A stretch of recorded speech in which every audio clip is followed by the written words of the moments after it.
नमस्कार, आप सभी को दीपावली की ढेरों शुभकामनाएं और न्यूज नेशन में आपका स्वागत है। हमारी इस खास पेशकश में खास इसलिए क्योंकि हम आपको बताएंगे कि अपने त्योहार को आप खास कैसे मना सकते हैं। फिर चाहे वो धनतेरस का दिन हो, दीपावली का दिन हो या फिर वो दिन जब बहनें अपने भाइयों को तिलक करेंगी, तो कैसे आप इन त्योहारों को मनाने वाले हैं, हर दिन क्या विशेष होने वाला है, इसी पर आज हम बात करेंगे। और जो मेरे साथ मेहमान जुड़े हैं उनका परिचय पहले मैं आपसे करवा देती हूँ। मेरे साथ शास्त्री कौशलेंद्र दास जी जुड़ गए हैं, विभागाध्यक्ष हैं राजस्थान संस्कृत विश्वविद्यालय जयपुर से। शास्त्री जी, बहुत स्वागत है न्यूज नेशन पर आपका।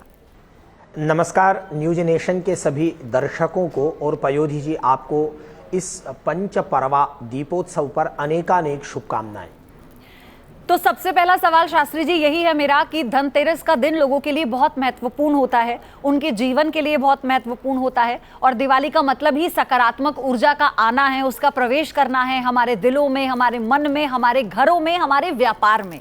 तो शुरुआत में धनतेरस से करूंगी। मैं चाहती हूँ इसके महत्व के बारे में हमारे दर्शकों को आप बताएं और साथ ही बताएं कि इस दिन की जो पूजा पद्धति है वो क्या होती है। धन त्रयोदशी शब्द का प्रारंभ ही धन से होता है और हमारे यहाँ धन एक 4 पुरुषार्थों में एक है, धर्म, अर्थ, काम और मोक्ष। धन के बिना जीवन का संपादन नहीं हो सकता, अतः धन की अनिवार्यता तो नहीं है जीवन के संपादन के लिए, लेकिन धन की आवश्यकता अधिक है। इसी का विचार करके हमारे पूर्वजों ने धन के अधिपति यक्षराज कुबेर, जिन्हें राजराज भी कहा जाता है, ऐसे राजराजेश्वर भगवान कुबेर के पूजन के लिए जिस दिन का निर्धारण किया वह दिन धन त्रयोदशी के नाम से प्रसिद्ध है। अब इसमें हुआ यह है कि इसका मूल नाम है धनद त्रयोदशी। धनद शब्द का अर्थ कुबेर है। धनम ददाति, जो धन देते हैं उन्हें कुबेर कहा जाता है। तो द शब्द धीरे धीरे जिह्वा के सुख के कारण इधर उधर हो गया और लोग धनदत्त त्रयोदशी को धन त्रयोदशी कहने लगे। त्रयोदशी शब्द का ही सामान्य भाषा में नाम तेरस हो गया और तेरस को लोग धन त्रयोदशी से जोड़ करके धनतेरस ऐसा एक नाम कहने लगे।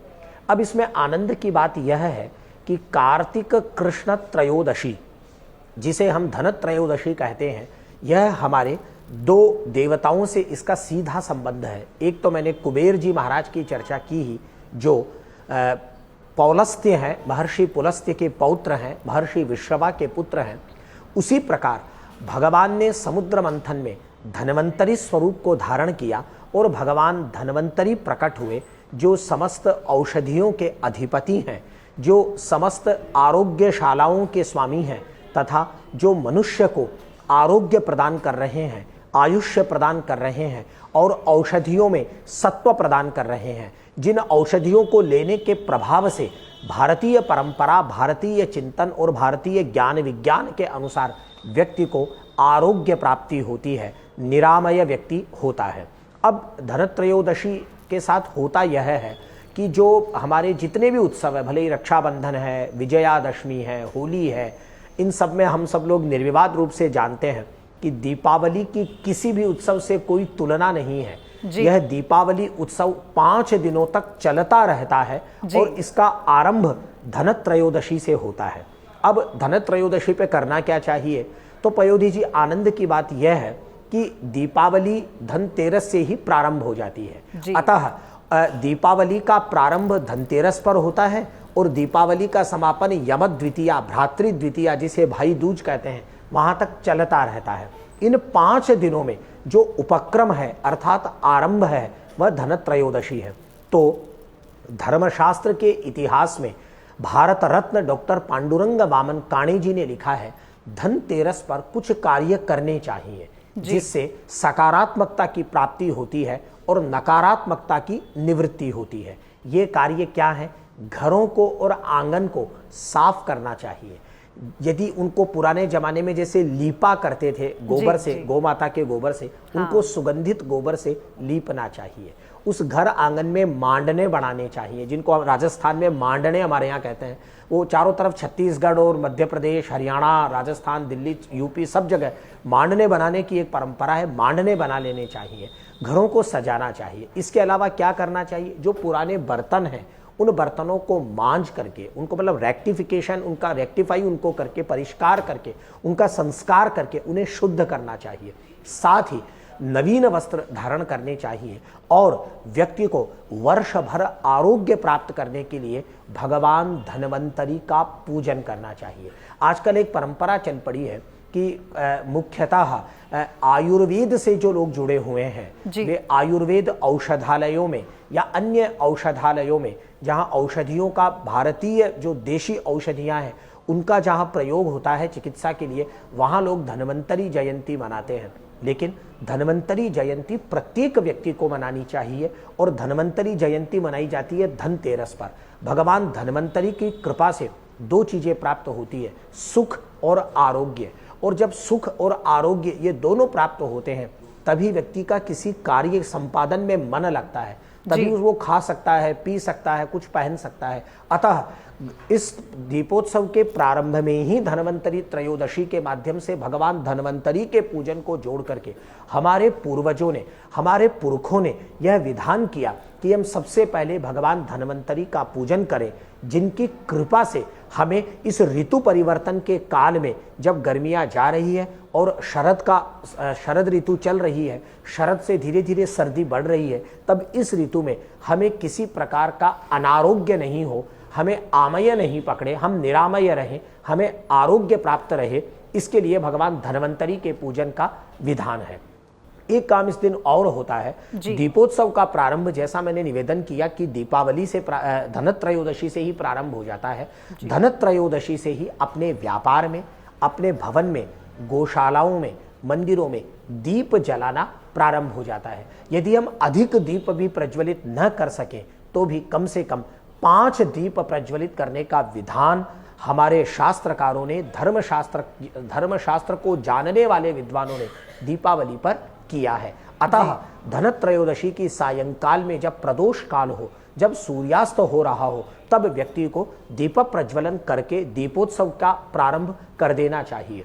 होता यह है कि दीपावली वास्तव में एक दिन का पर्व नहीं है, यह तो धनत्रयोदशी से भाई दूज तक लगातार चलता रहता है, जिसका प्रारंभ धनतेरस से होता है, जिसको हमारे यहाँ संस्कृत भाषा में, शास्त्रों में धनत्रयोदशी, धनदत्त त्रयोदशी और धन्वंतरी त्रयोदशी के नाम से जाना जाता है।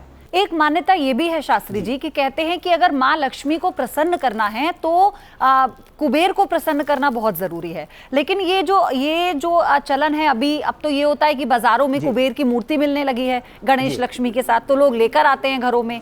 तो क्या ये जो पद्धति है पूजा की, लक्ष्मी जी से पहले कुबेर की पूजा करना, क्या ये ठीक है, उचित है? देखिए, मैं आपको निवेदन करता हूँ कि दीपावली का जो संबंध है वह बड़े बड़े विद्वानों ने, जिन्होंने दीपावली पर कार्य किया, उनमें भारत प्रसिद्ध विद्वान थे पीके गोड़े, परशुराम कृष्ण गोड़े। उन्होंने 1952 में पुणे में उनका एक आलेख प्रकाशित हुआ भंडारकर ओरिएंटल रिसर्च इंस्टीट्यूट से, और उसका शीर्षक था Deepavali, it's origin and development. ये जानने की बात है कि दीपावली वास्तव में व्यापारी वर्ग अर्थात वैश्य वर्ग का पर्व है। अब वैश्य वर्ग के यहाँ, व्यापारियों के यहाँ, जब वो दुकान पर बैठा करते हैं या ऑफिस में बैठा करते हैं या फैक्ट्री या कोई भी जहाँ से धन की प्राप्ति हो रही है, जब वे उस गल्ले को खोलते हैं, जिसको गल्ला कहते हैं, वास्तव में उस गल्ले में ही कुबेर जी का पूजन होता है। आजकल क्या करने लगे कि लोग कुबेर जी की मूर्ति ले आते हैं, प्रतिमा ले आते हैं, उनका पूजन करते हैं। वास्तव में कुबेर जी की आप प्रतिमा लाते हैं तो कोई समस्या नहीं है, प्रतिमा ला करके पूजन कीजिए। लेकिन प्राचीन काल से परंपरा यही है कि सेठों के यहाँ, व्यापारियों के यहाँ बैठ करके और गले में स्वस्तिक बना करके, जिसको साथिया या साठिया बोलते हैं, उसको बना करके और उसी गले के अंदर कुबेर जी महाराज का पूजन किया जाता है, क्योंकि कुबेर जी महाराज को ही खजाने का स्वामी अर्थात धनाध्यक्ष कहा गया है।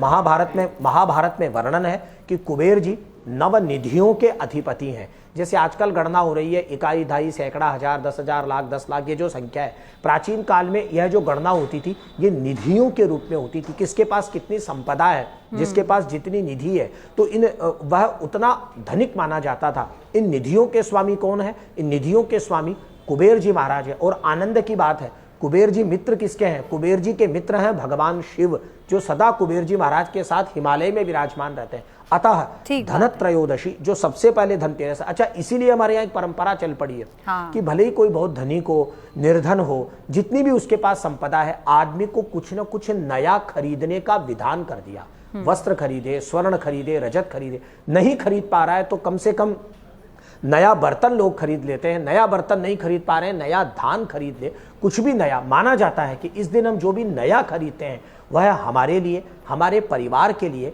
हमारे इष्ट मित्र संबंधियों के लिए, सबके लिए शुभ देने वाला होता है। और वास्तव में ये उत्सव इसीलिए आते हैं कि मन के विषाद को हटाकर उस दुख की जगह, उस पीड़ा की जगह आनंद को स्थापित किया जा सके। इसीलिए हमारे पूर्वजों ने, पुरखों ने इन उत्सवों को, इन त्योहारों की परंपरा का सृजन किया। वरना तो हमारे जीवन में लगातार क्या चलता रहता है, हमारे दर्शक भी सब समझ रहे हैं। लेकिन उसको हटा करके थोड़ी देर उन दीप पंक्तियों को देख करके, पूजन के माध्यम से हम आनंद प्राप्त कर सके, हम सकारात्मकता को प्राप्त कर सके, इसी के लिए हमारे बुजुर्गों ने, हमारे पूर्वजों ने, हमारे ऋषियों ने इन त्योहारों का पल्लवन किया, स्थापन किया। और एक जो परिपाटी चली आ रही है मान्यताओं के अनुसार, उसी को अगर हम निभाएं तो ज़्यादा बेहतर है, क्योंकि कई तरह की कहानियां प्रचलित हो रही हैं तो लोग उनकी तरफ भी रुख कर रहे हैं। तो ये भी एक बहुत बड़ी बात है। इसलिए जो आपने बातें कही धनतेरस को लेकर, वो बहुत चीज़ें स्पष्ट करती हैं। और आपको सुनकर मुझे स्मरण हो रहा था कि जो घर के बुजुर्ग होते हैं, मेरी दादी भी इसी तरह से धनतेरस का पर्व मनाया करती हैं, जैसे आपने बताया। तो अब हम आते हैं दिवाली पर शास्त्री जी। दिवाली की अब हम बात करेंगे, क्योंकि दिवाली सबसे महत्वपूर्ण वो दिन जिस दिन हर कोई ये चाहता है कि उसका घर रोशनी से सराबोर हो। हर कोई ये चाहता है कि इस दिवाली से आगामी जो साल है वो बहुत संपन्न रहे, फले फूले सभी लोगों को। तो आप ये बताइए, वो विशेषता बताइए उस दिन की, क्या लोगों को करना चाहिए और क्या कथा है? पयोधी जी, इसमें एक बात मैं जोड़ना चाहता हूँ कि दीपावली और धनतेरस के बीच एक दिन और है जिसको हम लोग नरक चतुर्दशी या रूप चतुर्दशी के रूप में जानते हैं। छोटी दीपावली कहते हैं आम भाषा में। लोग दीपावली के एक दिन पहले होने से छोटी दीपावली के रूप में भी बोलते हैं। जी। वास्तव में छोटी दीपावली जैसा कोई उत्सव शास्त्र के अनुसार तो नहीं है। क्योंकि शास्त्र में तो एक ही शब्द है दीपावली, न कोई छोटी दीपावली है न कोई बड़ी दीपावली है। वो तो हम लोग जब समझ में नहीं आने लगा लोगों के, तो लोगों ने कहा साहब कल दिवाली होगी, तो बोले आज क्या है, कि बोले साहब आज छोटी दीपावली। जैसे हमारे जयपुर में क्या होता है कि गणगौर की सवारी निकलती है, तो गणगौर माता की जिस दिन सवारी निकल जाती है उसको तो गणगौर माता कह देते हैं। लेकिन अगले दिन जब सवारी निकलती है तो उनको बूढ़ी गणगौर बोलने लग जाते हैं, जबकि वो बूढ़ी गणगौर होती नहीं है। वैसे ही अब रूप चतुर्दशी क्या है? देखिए, हमने धनत्रयोदशी मनाई, धनत्रयोदशी के बाद में एक दिन छोड़ करके दीपावली को आना है। अब ये धनत्रयोदशी और दीपावली के बीच का जो पर्व है, वास्तव में यह नरक चतुर्दशी में लोग समझते हैं कि स्वर्ग और नरक, ये नरक क्या होता है? मतलब आश्चर्य की बात है कि त्योहार के नाम में नरक जोड़ दिया। वास्तव में इसका नरक से संबंध नहीं है। नरकासुर नाम का एक निशाचर था जो लोगों को परेशान किया करता था, उन्हें दुखी किया करता था। श्रीमद् भागवत महापुराण में कथा है, श्रीमद् महाभारतम में कथा है। भगवान श्री कृष्ण ने पूर्वी भारत में रहने वाले उस नरकासुर नामक दैत्य को इस कार्तिक कृष्ण चतुर्दशी को मारा। अतः वास्तव में इसका पूरा नाम, इसका जो सही नाम है, जो नाम धर्मशास्त्र के इतिहास में डॉक्टर पांडुरंग वामन काणे जी ने लिखा, वह नाम है विष्णु विजय पर्व। इस दिन भगवान विष्णु की विजय हुई नरकासुर के ऊपर। भगवान ने नरकासुर को मार दिया। वह कैसा निशाचर था? वह देवताओं की माता, समस्त देवताओं की माता जो अदिति है, देवताओं को परास्त करके माता अदिति के कुंडल चुरा कर ले गया। वह किसी से परास्त होने वाला नहीं था। तब भगवान श्री कृष्ण द्वारका से चले और उन्होंने, जैसी बताई जाती है, पूर्वी भारत में कामाख्या क्षेत्र असम में जहां वह रहता था, वहां उसको भगवान ने मारा। और मारा ही नहीं, वह कितना बड़ा पापिष्ठ था, इतना बड़ा व्यभिचारी था कि उसके महल में, कारागृह में 16,100 कन्याएं, महिलाएं कैद थी, जिनको वह उसने बुरी दृष्टि से उठा करके वहां रख रखा था। भगवान श्री कृष्ण ने जब उन 16,100 महिलाओं को मुक्त किया तो उन महिलाओं ने भगवान से कहा, अब हम जाएंगी कहाँ? कौन पिता, कौन पुत्र, कौन भाई, कौन पति हमको स्वीकार करेगा? भगवान श्री कृष्ण ने महिलाओं के सम्मान को सर्वोच्च प्राथमिकता देते हुए उन्हें द्वारका में स्थान प्रदान किया, उन्हें अपना संरक्षण प्रदान किया, उन्हें सुरक्षित किया। और इसी कारण हमारे यहाँ कहा जाता है कि भगवान श्री कृष्ण के 16,108 रानियां हैं वास्तव में भगवान श्री कृष्ण के वे जो 16,100 महिलाएं हैं जिनको नरकासुर के यहाँ से मुक्ति दिला करके भगवान ने द्वारका में संस्थापित करके उन्हें सामाजिक महत्व प्रदान किया, उन्हें सामाजिक सुरक्षा प्रदान की, उस विष्णु विजय का जो पर्व है, उस महिला शक्ति के सम्मान का जो पर्व है, वह पर्व ही नरक चतुर्दशी। अच्छा, इसका दूसरा नाम पड़ गया रूप चतुर्दशी। रूप चतुर्दशी इसलिए पड़ गया, जिन महिलाओं को भगवान ने 16,100 महिलाओं को वहां से मुक्त करवाया, उन्होंने दिनों बाद सूर्य देखा, रोशनी देखी, उनको दिनों बाद स्वतंत्रता जब महसूस हुई, तो उन्होंने जब अपने आप को सजाया संवारा भगवान के आदेशानुसार, वह उनके द्वारा श्रृंगार करने के कारण ही यह रूप चतुर्दशी हो गई। एक दिन इसमें और महत्वपूर्ण है, रूप चतुर्दशी को श्री हनुमान जयंती भी होती है।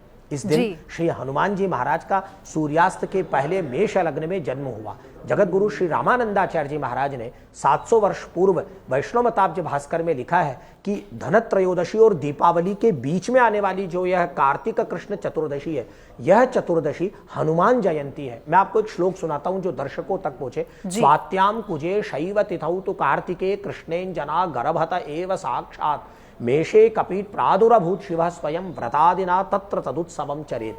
अब आप आनंद की बात देखिए, कार्तिक मास में मंगलवार में अमावस्या से एक दिन पहले चतुर्दशी में मेष लग्न में सायंकाल में माता अंजना के गर्भ से भगवान शिव स्वयं श्री हनुमान जी महाराज के रूप में प्रकट हुए। तो यह जो कार्तिक कृष्ण चतुर्दशी अर्थात नरक चतुर्दशी या रूप चतुर्दशी है, यह हनुमान जयंती भी है। इस दिन हनुमान जी का पूजन किया जाना चाहिए। हनुमान जी का पूजन करने से व्यक्ति को क्या प्राप्त होता है? हनुमान जी जैसी स्वामी भक्ति किसी में है नहीं, बची नहीं है। हनुमान जी सत्य के, धर्म के, ब्रह्मचर्य के सबसे बड़े प्रतीक है। हनुमान जी की पूजा उपासना करके हम उनसे ये प्रार्थना कर सकते हैं, हे हनुमान जी महाराज, हमारे जीवन में श्री राम भक्ति दृढ़ हो, सदाचार हो, भगवान श्री राम के जो जीवन के मूल्य हैं वे समाज में, परिवार में, राष्ट्र में और मुझ में स्थापित हो। अतः हनुमान जयंती का पर्व भी दीपावली से एक दिन पूर्व मनाया जाता है। कितना सुंदर वर्णन आपने शास्त्री जी किया कि अभी सुनकर ही बहुत कुछ समझ में आ रहा है, और जिन दर्शकों ने ये सुना होगा वो वाकई समझे होंगे कि कितनी खूबसूरती है कि दिवाली से एक दिन पहले का जो पर्व है उसकी कितनी विशेषता है। और आपने जो हनुमान जी का जिक्र किया, कई ऐसे देश के हिस्से हैं जहां दीपावली पर हनुमान जी की पूजा पहले की जाती है, और उसका कारण शायद यही है जो आपने बताया। और कई कुछ जगहों पर तो चूरमे का भोग भी लगाया जाता है। खैर, वो अलग अलग क्षेत्र के हिसाब से मान्यताएं होती हैं, तो ये महत्व भी हमने जाना इस दिन का। तो अब दिवाली का महत्व भी हमें बताइए। आपको हमारे यहाँ तो राजस्थान में हनुमान जी, राजस्थान में तो और हनुमान जी की पूजा हमारे यहाँ सालासर हनुमान जी हैं, यहाँ मेहंदीपुर बालाजी हैं। मेहंदीपुर बालाजी, चूरमे का भोग नहीं लगे तब तक अब ये भक्तों में ऐसा चल पड़ा है कि हनुमान जी प्रसन्न ही नहीं होते। वास्तव में हनुमान जी चूरमे उर्मे से प्रसन्न नहीं होते, हनुमान जी तो राम कथा से प्रसन्न होते हैं। अब देखिए, अपन दीपावली पे बात करते हैं। आपने बहुत अच्छी बात कही। दीपावली शब्द दो शब्दों के मेल से बना है। एक शब्द है दीप और एक शब्द है आवली।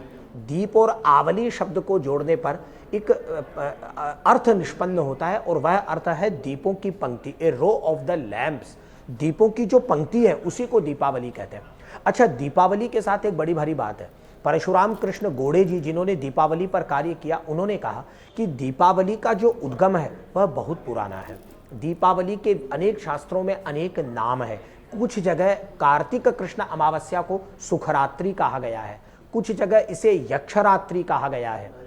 और यक्षरात्रि का तात्पर्य, यक्षरात्रि कामसूत्र जब वात्स्यायन ने लिखा, वात्स्यायन ने दीपावली की रात्रि को यक्षरात्रि के रूप में कहा, जिस पर टीका करते हुए 11वीं शताब्दी में पंडित यशोधर ने, जिन्होंने कामशास्त्र पर जयमंगला नाम की टीका की, उसमें उन्होंने कहा यह जो यक्षरात्रि है यह कार्तिक कृष्ण अमावस्या की रात्रि है। कालांतर में प्राकृत भाषा में, अपभ्रंश में इसी यक्षरात्रि को जखरत्ती के नाम से कहा जाने लगा। अब ये दीपावली का इतना महत्व है। अच्छा, केवल वैदिक सनातन धर्मावलंबी ही नहीं, जैन धर्म के 24वें तीर्थंकर भगवान महावीर इसी दीपावली पर महानिर्वाण को प्राप्त हुए। अतः उनके जो 18 राजा थे, जो राज्य परिषद थी, उन्होंने एक वाक्य कहा। उन्होंने कहा कि मूर्त ज्ञान का प्रकाश फैलाने वाले मूर्त महावीर तो चले गए हैं, वे अमूर्त हैं, एब्स्ट्रैक्ट में चले गए, अब वे अमूर्त हो गए।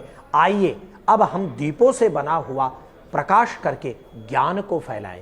तो महावीर भगवान महावीर स्वामी से भी दीपावली का पर्व जुड़ा। सिखों के यहाँ हरगोविंद जी जे उनको ग्वालियर के वहाँ से मुक्ति हुई तो सिखों से भी जुड़ा, बुद्धिज्म से जुड़ा। तात्पर्य यह है कि यह जो कार्तिक की अमावस्या है, यह अमावस्या वैदिक काल से लेकर, पौराणिक काल से लेकर, धर्मशास्त्र के ग्रंथों से लेकर आज तक जैनिज्म, बुद्धिज्म और सबको करके एक ऐसे केंद्र पर लाकर एक सम्मिलन एकत्रित कर देती है कि प्रत्येक भारतीय के मन में एक इस प्रकार का उल्लास प्रकट होता है जो अनोखा है। इतना ही नहीं, अपन यदि बात करें पाकिस्तान में जो मुल्तान है, वहाँ एक 16वीं शताब्दी में बड़े भारी विद्वान हुए थे अब्दुल रहमान। उन्होंने एक ग्रंथ लिखा संदेश वाहक, जो प्राकृत भाषा का है।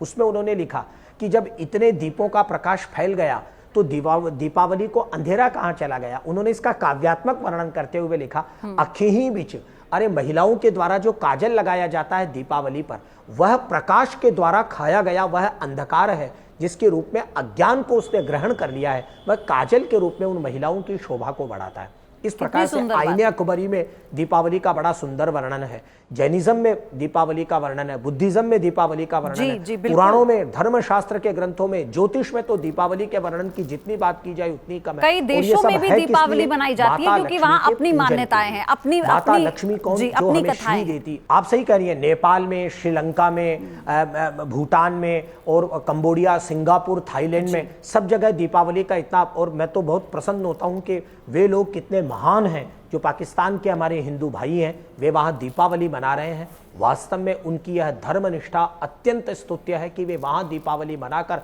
उस प्रकाश की ज्योत को सजीव रखे हुए हैं, जिसकी सुरक्षा के लिए सैकड़ों वर्षों में कितने काम हो रहे हैं और हुए हैं। मैं एक बात इसमें और जोड़ना चाहता हूँ कि माता लक्ष्मी का पूजन दीपावली के केंद्र में है। माता लक्ष्मी का तात्पर्य है श्री, शोभा, सौभाग्य, समृद्धि, सुख, ये सब माता लक्ष्मी से आकर के जुड़ते हैं। लक्ष्मी जी जब कृपा करती है तो घर में धन होता है, धान्य होता है, संतान होती है, पुत्र गुणी होता है। लक्ष्मी जी की कृपा से ही व्यक्ति को सारे सुख प्राप्त होते हैं। अतः लक्ष्मी जी के पूजन का जो विधान है दीपावली पर, वह यह है कि सायंकाल सूर्यास्त के समय प्रदोष काल में महालक्ष्मी माता का यथाविधि संपूर्ण श्रद्धा के साथ जो भी सामग्री हमको, हम चाहे गांव में है, नगर में है, जो हमारे पास सामग्री है, उसके साथ संपूर्ण भावना से, श्रद्धा के साथ माता लक्ष्मी का पूजन करना चाहिए। वेदों का कथन है, श्रद्धया सत्यमाप्यते, श्रद्धा से ही सत्य की प्राप्ति होती है। माता लक्ष्मी का पूजन करते समय यदि बहुत संस्कृत नहीं आती हो तो भी ओम महालक्ष्म्यै नमः कम से कम इस मंत्र का उच्चारण करना चाहिए। और यदि हम थोड़ा सा अच्छा मंत्र बोल सके, हम संस्कृत का थोड़ा अभ्यास हो, तो हम लोगों को नमस्तेस्तु महामाये श्रीपीठे सुरपूजिते शंख चक्र गदा हस्ते महालक्ष्मी नमोस्तुते। संस्कृत यदि हमसे नहीं बोले तो भी संपूर्ण श्रद्धा के साथ हमको भगवती का पूजन करना चाहिए। माता लक्ष्मी के साथ भगवान गणपति का पूजन होता है, और धन जब आ जाता है तो विवेक अनियंत्रित नहीं हो जाए, इसलिए लक्ष्मी जी के साथ भगवती सरस्वती के पूजन करने का भी विधान है। इतना ही नहीं, इस दिन व्यापारी वर्ग के अंदर खाता बही जो होते हैं, जो लेजर वगैरह हैं, उनका भी पूजन होता है, नए कलम का पूजन होता है। इसका तात्पर्य यही है कि हे लक्ष्मी जी, हम जो ये नए खाता बही आपके सामने रख करके डाल रहे हैं, वर्ष भर ये खाता बही हमको लाभ प्रदान करे, इनसे हमको सौभाग्य प्राप्त हो, हमको समृद्धि प्राप्त हो, यही कारण है। अच्छा, एक चीज और है, हमारी जो दीपावली पर्व है, ये दीपावली पर्व देखिए, भारत के कोई भी पर्व है, वे पर्व किसी ऐसे नहीं है कि उनको ऐसे ही मनगढ़ंत तरीके से बना दिया गया। हमारे ऋषियों ने कृषि को ध्यान में रखकर उत्सवों का निर्माण किया। जब होली आती है तो भी कृषि, अब जब दीपावली आ रही है तो भी कृषि। तो हम लोग लक्ष्मी जी के चढ़ाते क्या है, यही बाजरा, बेर, सिंघाड़े, मोगरी, ये सारी जो चीजें हैं जो हमको उपलब्ध है सहजी। गन्ना चढ़ा देते हैं, गन्ना नहीं हो तो जहाँ जैसे राजस्थान में जहाँ रेगिस्तान है, बाजरा चढ़ा देते हैं, ज्वार बाजरा, ये सारी चीजें हमको जो फसल प्राप्त हुई है, जो अन्न प्राप्त हुआ है, यह अन्न ही वास्तव में लक्ष्मी है। पुराणों का कथन है, लक्ष्मी जी 3 जगह विराजमान है, अन्न में, गौ माता के दूध में और अच्छी भाषा में।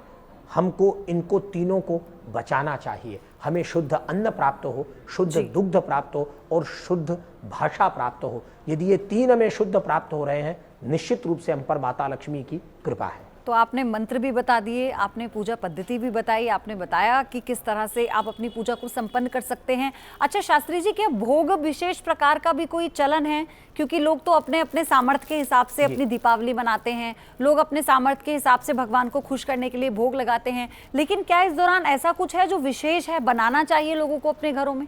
देखिए, आपने बहुत अच्छा प्रश्न किया पयोधी जी, लेकिन मैं एक बात कहना चाहता हूँ। शास्त्र ने लक्ष्मी पूजन का विधान किया, न तो किसी सामग्री का उल्लेख किया है, न किसी भोग का उल्लेख किया है, न कोई दक्षिणा का उल्लेख किया है। यह आपके सामर्थ्य के अनुसार है।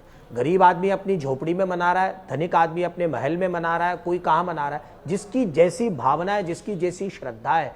क्योंकि भगवान भाव को ही ग्रहण करते हैं, भगवान भोग को ग्रहण नहीं करते हैं। और किसी के पास क्या सामर्थ्य है कि वह लक्ष्मी जी का सविधि पूजन कर सके? जो किसी के पास है वह सब तो लक्ष्मी जी का ही है। अतः किसी सामग्री की अनिवार्यता नहीं है, किसी भोग की अनिवार्यता नहीं है, किसी दक्षिणा की अनिवार्यता नहीं है। जो आपके घर में बना है, जो आपके पास है। गीता में भगवान ने कहा, पत्रम पुष्पम फलम तोयम यो मे भक्त्या प्रयच्छति। भगवान ने कहा, मुझे कोई पत्र चढ़ाए, पत्ता चढ़ाए, बोले ये भी नहीं मिले तो बोले जल चढ़ा दे।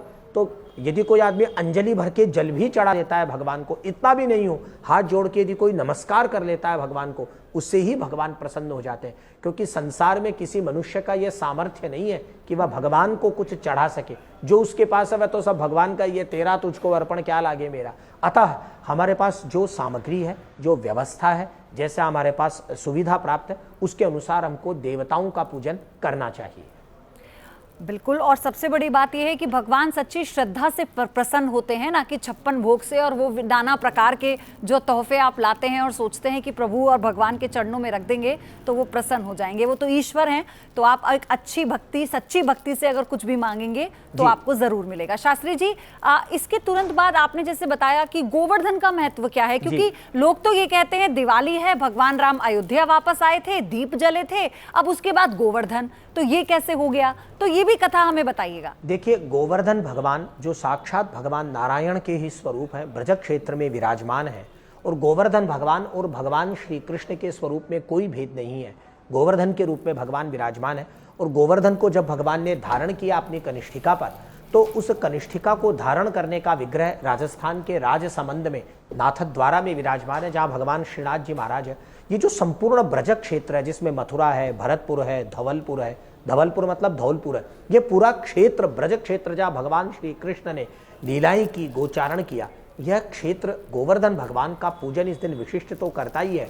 और गोवर्धन भगवान के पूजा की एक जो श्रीमद् भागवत महापुराण में कथा है कि इंद्रादि के अहंकार को निरसन करने के लिए भगवान ने गोवर्धन को धारण किया, वर्षा हुई, भगवान ने गोवर्धन के माध्यम से समस्त ब्रजवासियों का संरक्षण किया, गौ माता को बचाया, गौ माता को सुरक्षित किया। अतः उस प्रसंग के स्मरण में आज भी लोग गोवर्धन भगवान का पूजन करते हैं। और एक परंपरा है अन्नकूट की। यहाँ अन्न शब्द का अर्थ तो है ये जितने हमारी गेंस जो बीज हैं, गेहूं है, जो है, बाजरा है। और कूट शब्द का अर्थ होता है शिखर, पर्वत का जो कूट होता है, वैसे अन्न को बना करके मंदिरों में कूट के समान सजाया जाता है। और ये देखिए, अन्नकूट का जो पर्व है, यह सामूहिकता को, सामाजिकता को बढ़ाने के लिए है। कोई आदमी अकेले दिवाली नहीं मना सकता, कोई आदमी अकेला अन्नकूट नहीं कर सकता। अतः व्यक्ति समाज से जुड़े। हमारे भीतर यदि किसी प्रकार का कोई विभेद भी हो गया, कोई ईर्ष्या है, कपट है, छल है, कोई गड़बड़ भी हो गया, उसको सही करने का हमारे पूर्वजों ने एक सुंदर अवसर बनाया। और वह अवसर है दीपावली के बाद अन्नकूट। हम सब एकत्रित होते हैं और अन्न केवल अन्न नहीं है। तैत्तरीयोपनिषद में लिखा है अन्नम ब्रह्म व्यजानात्। अन्न वास्तव में ब्रह्म है, भगवान का रूप है। अन्नम वही ब्रह्म व्यजानात्। अन्न को ब्रह्म जानिए, अन्न ब्रह्म ही है, अन्न ब्रह्म है, अतः उसका अपमान नहीं किया जा सकता। वेदों ने कहा अन्नम न निंद्यात् तद व्रतम, यह व्रत है, यह तुम्हारा संकल्प है कि तुम अन्न की निंदा न करो। अतः अन्न को भगवान का स्वरूप मान करके उस अन्न को भगवान के भोग लगाकर प्रसाद रूप में ग्रहण करने का जो बहुत सुंदर काल है, बहुत सुंदर प्रक्रिया है, बहुत सुंदर प्रयोग है, वही अन्नकूट है। और इस दिन कहते हैं कि बहुत सारे भोग बनाए जाते हैं, जिससे अच्छा कुछ जगहों पर तो अन्नकूट भी कहते हैं। अगर जब हम ब्रज की तरफ चले जाते हैं तो वहाँ पर तो बहुत विशेष महत्व है। कहते हैं कि उसी वो इतना महत्वपूर्ण प्रसाद होता है कि आप उसे भोग लगाएं और खुद खाएं तो वो भी आपको संपन्नता देता है। जी बिल्कुल बिल्कुल सही कह रही हैं आप। ब्रज क्षेत्र का तो गोवर्धन भगवान वहीं विराजमान है। और केवल ब्रज क्षेत्र ही नहीं, भारत संपूर्ण में गोवर्धन भगवान का पूजन होता है। भगवान विराजमान वहाँ है, लेकिन उनका पूजन संपूर्ण भारत में होता है। शास्त्री जी, फिर ये भाई दूज कैसे आई? गोवर्धन की कथा तो हमने जान ली, अब फिर भाइयों को टीका करना, इस दिन भी रक्षा, ये भी एक रक्षा के तौर पर ही मनाया जाता है, तो फिर ये कथा कहाँ से आई? भाई दूज एक स्वतंत्र उत्सव है। भाई दूज की एक स्वतंत्र कथा है जो दीपावली के 4 दिनों के साथ मिलने से उससे आ जुड़ा है। वास्तव में भाई दूज का इन पर्वों से कोई वैसा संबंध नहीं है।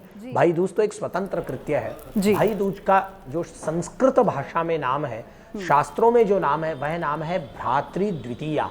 भ्रातृद्वितीया के अतिरिक्त इसका नाम है यमद्वितीया। इस दिन सूर्यपुत्र यमराज अपनी बहन सूर्य तनया यमुना से राखी बंधवाने के लिए वर्ष में मात्र एक बार भूमि पर उतरते हैं।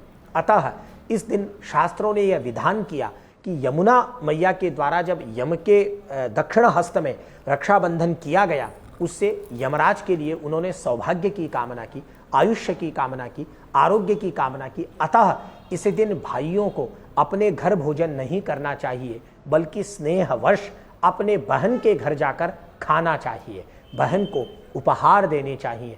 शास्त्रों का तो कथन है, नीलमत पुराण और आदित्य पुराण में बड़ी भारी कथा है यमद्वितीया भ्रातृद्वितीया की, जहाँ यह वर्णित है कि इस दिन बहन को, भाई को उपहार देवे, वस्त्र देवे, अलंकार देवे, आभूषण देवे, दक्षिणा देवे। जो इस प्रकार से करता है वह वर्ष भर सुखी रहता है, उसको विपत्तियों का सामना नहीं करना पड़ता। यह तो इस पर्व का धार्मिक महत्व है, लेकिन इसका जो सामाजिक और सांस्कृतिक महत्व है वह यह निश्चित ही रहा होगा। पुराने जमाने में जब बहन ससुराल चली जाया करती होगी, इस बहाने भाई बहन के घर पहुंचकर देखता होगा मेरी बहन कैसी है। यह बोलते समय कंठ को अवरुद्ध करने की बात है। भाई बहन के प्रेम को प्रकट करने के लिए हमारे पूर्वजों ने उसको सनातन बनाए रखने के लिए, शाश्वत बनाए रखने के लिए, सदा के लिए बनाए रखने के लिए इस पर्व की परिकल्पना की होगी, जिससे भाई बहन एक साथ बैठ लें, सुख दुख की, बचपन की बात कर लें, उनके जीवन में जो सुख है या दुख है उसको एक दूसरे से साझा कर ले। अतः भाई दूज की एक सुदीर्घ परंपरा, एक पवित्र परंपरा हमारे यहाँ चल पड़ी है, जिसे चलते देना चाहिए और परस्पर भाई और बहन के उस अनुपम पवित्र प्रेम को बढ़ाते रहना चाहिए। बहुत ही खूबसूरत व्याख्या आपने की भाई दूज की भी शास्त्री जी, और जिस तरह से आपने हर पर्व का महत्व बताया है, जिस तरह से हर पर्व की कथा आपने बताई है, उसका वर्णन किया है, वो इतना खूबसूरत, इतना अद्भुत था कि यकीनन हमारे दर्शकों को इसके महत्व के बारे में, पूजा पद्धति के बारे में और सरलता से जानकारी हुई होगी। बहुत बहुत धन्यवाद आपका हमारे साथ जुड़ने के लिए, हमारे दर्शकों को ये सारी बातें बताने के लिए। जी नमस्कार। नमस्कार। तो हमारी इस खास पेशकश में इतना ही। न्यूज़ नेशन के परिवार की तरफ से आप सभी को दीपावली की ढेरों शुभकामनाएं।